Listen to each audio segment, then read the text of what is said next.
Ошентип Аллах бейиште миңдеген кыздар мусулмандарга кызмат кылат деген убадасы бар.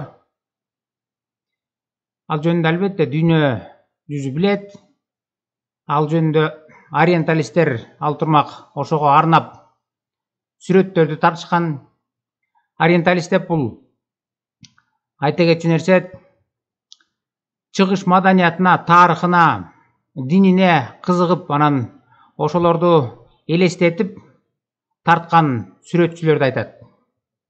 Ошондой сүрөттөрдүн бири могу силер көрүп аткан Images of Paradise in Islam.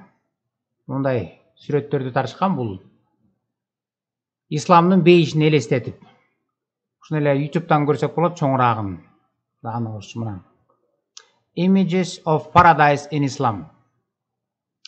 Бул жерде мусулмандар отурат, жүрөт, аларга кызмат өтөп, секс кызматын өтөп жайнаган кыздар жүрөт.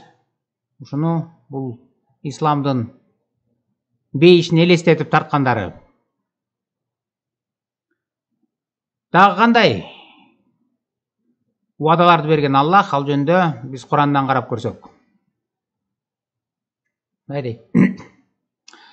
Ал жерде жиндер да, адамдар да мурда тийбеген, көздөрү чоочундарды карабаган кыздар бар. Ал жерде жиндер да дейт. Анткени сыягы жиндер дагы тийип койчу мүмкүнчүлүк бар окшойт, бирок жиндер дагы, адамдар дагы тийбеген, көздөрү чоочундарды карабаган кыздар бар экен бейиште. Ошондой эле алар жасалгаланган мамыктардын үстүндө жөлөнгөн абалда бетпе бет отурушат. Түбөлүк жаш уландар аларды айланышат. Агып турган булактан толтурулган чөйчөк, кумура жана чыны менен.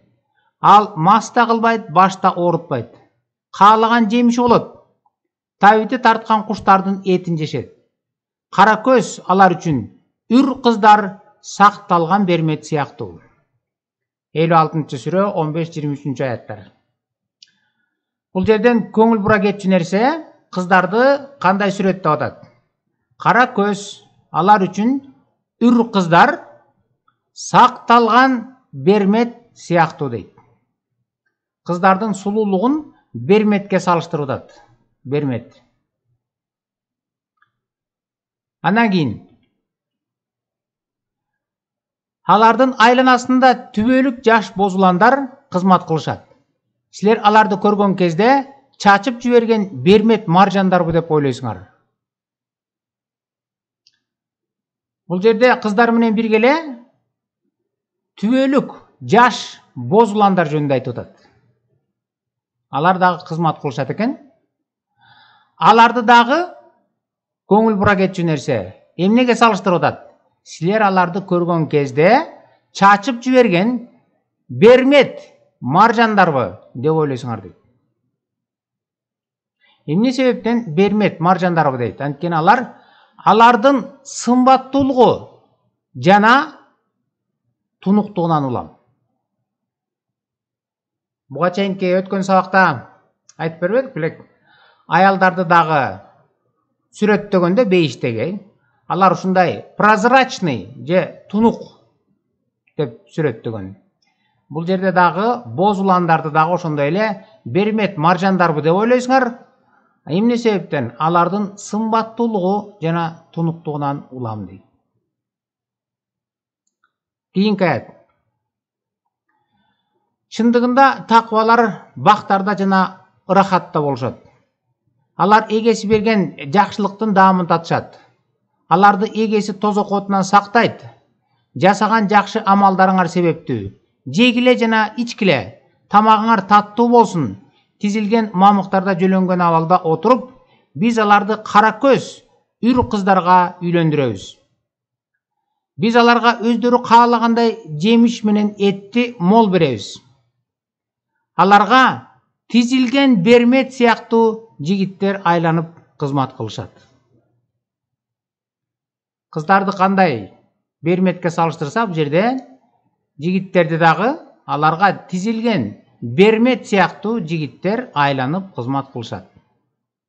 жигиттерди дагы ошондой эле берметтерге салыштырып атат алардын сулуулугун. Эми хадистер эмне дейт? Ушуга байланыштуу карап көрөлүчү.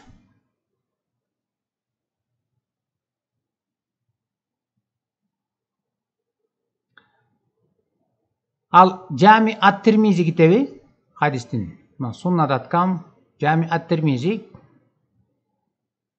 4-том 12-чи китеп 23-50 деген номурдан табасыңар. Ал жерде мындай деп жазылып турат. Биз муну бизге түшүнүктүү болуш үчүн адегенде англисче окуп калсак, андан кийин котортобуз. Мына бу жерде арабчасы турат. Бу жерде англисчеси. Ал жерде мындай дейт.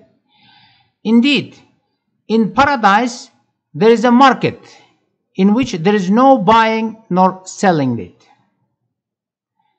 Чынында бейиште маркет же базар бар экен.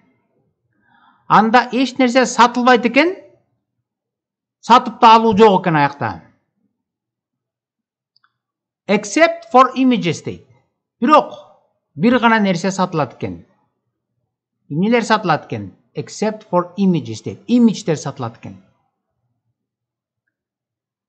Эми биз ушул англисчеде бул image деген сөздү түшүнүш үчүн мына бир нерсеге кайрыла кетсек. Биз башында эле көргөзбөдүкпү могул сүрөттө?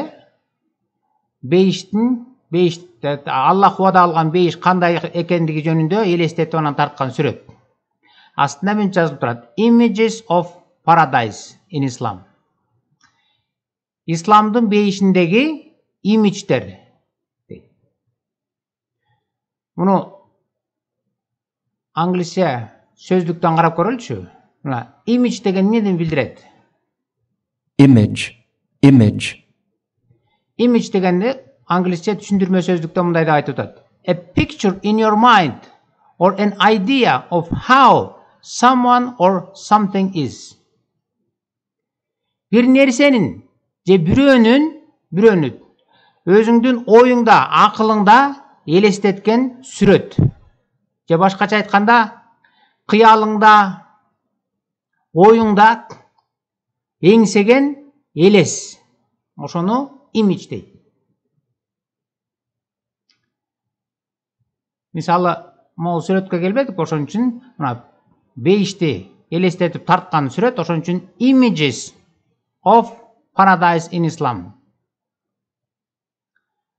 Чоңураагын карасак, бул images, бул жерде айтылып турат. Images of paradise in Islam. Ислам бейишиндеги элестер же элестөөлөр.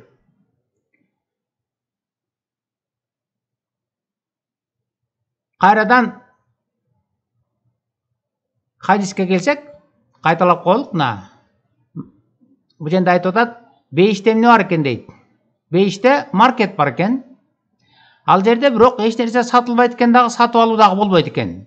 Бирок бир гана нерсе сатылат экен аякта, except for images дейт. Имидждер сатылат экен. Ал эмненин имидждери? Of man and woman. Аякта эркектин, анан аялдын имидждери. Башка айтканда эркек, анан аял сатылат экен. So, whenever a man desires an image, he enters it. Качан эркек каалаганда, ал базарга кирип сатып алат дейт. Сатып алуучу ким экен? Клиент. A man дейт. Man, эркек. Эркек бул клиент. Сатып алып аткан товар эмне экен? Man, эркек, and woman, анан аял дейт.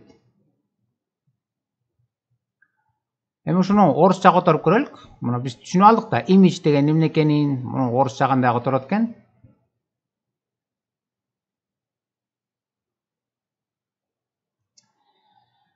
Мындай дейт.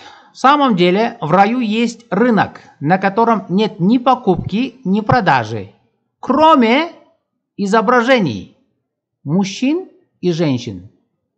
Поэтому, когда мужчина хочет изображения, он входит в нее.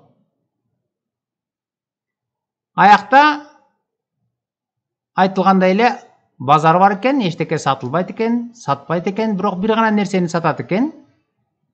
Эркекти, анан аялды. Сатып алуучу эркек экен. Кааласа эркегин сатып алат экен, кааласа аялын сатып алат экен. Мына исламдын Аллах уада алган бейишиндеги нерселер. Албетте бул жөнүндө дагы дүйнө жүзүндө, батыш өлкөлөрүндө билет ориенталисттер исламдын ушундай бейиште кандай убадаларды кылганын, анан ошого арнап дагы сүрөттөрдү тартышкан. Google'га кирсеңер могул сүрөттү табасыңар. Могул сүрөттү. Бул жерде мынтип жазылып турат. The sex market of Islamic heaven. Ислам бейишиндеги секс базары деп жазылып турат. Бул жерде жалаң аялдар секс маркети. Бирок биз хадистен окугандай, бул жерде аялдар гана эмес, эркектер дагы сатылат. Ал турмак эркектерди биринчи сунуш кылат, андан кийин анан аялдарды. Мына ушул Аллахтын мусулмандарга убада кылган бейиши.